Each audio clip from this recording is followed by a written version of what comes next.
Um, excuse me, the more you try to be special, the more you get hurt. And I do not mean special in the sense that your life has no value. I mean special in the sense of like constantly needing to stand apart, like constantly needing to prove yourself, or constantly needing to protect your image of yourself, right? Or constantly needing life to confirm you matter in a unique or exaggerated way. Because the more attached you become to being special, the more fragile you become. Now everything can offend you. Now everything can threaten you. Everything feels personal.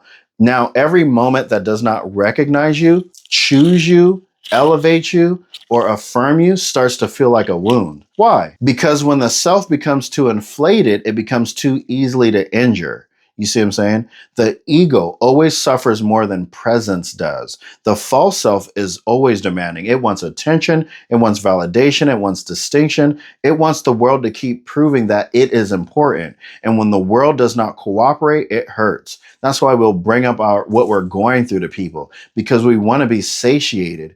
We go on Facebook and we say, I'm going through this thing. And then people come in and satiate us with they don't know us. They see us in them. They see themselves in us. And so they comment on what we say. And now we feel validated. But my validation comes from the Lord. Think deep down inside of your heart. You know what you're doing. This is why some people are constantly disappointed. And it's not even because life is always attacking them, but because their identity is too tied to being exceptional, being seen, chosen, admired, or even treated as though they are separate from the rest of life. But peace doesn't come from making yourself larger in your own mind. Peace comes from letting go. It comes when you stop trying so hard to be extraordinary in the eyes of the world and start learning how to simply be. Just be. Not perform, not strive, not force, just be. Melt.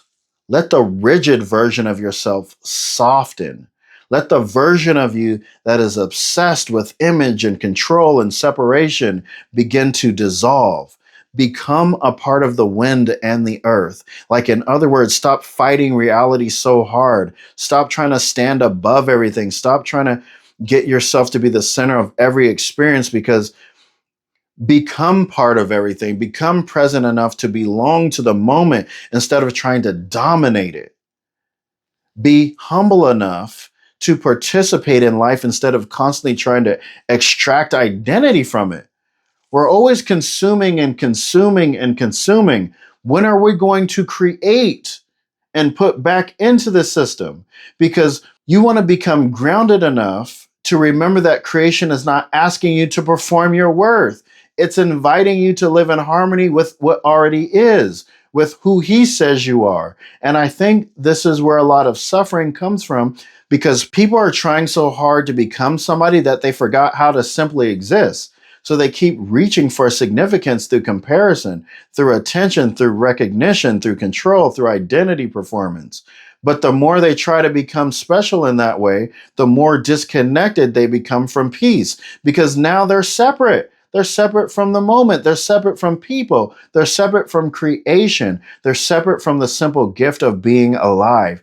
And you know what I'm talking about, because that separation breeds suffering, and everyone is experiencing it through inauthenticity. They see people being fake. You can sense it. But when you let go of the need to be special, something shifts. Now you can breathe again.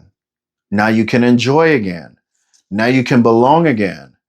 Now life is no longer a stage you have to perform on. It becomes something you can actually participate in. So maybe the goal is not to become more special. Maybe the goal is to become more present, more aligned, more grounded, more connected, more surrendered. Maybe the goal is not to try to spend the rest of your life trying to stand apart from creation. Maybe the goal is to finally learn how to move with it. You try to be special, the more you get hurt. Titans aren't born, they're forged.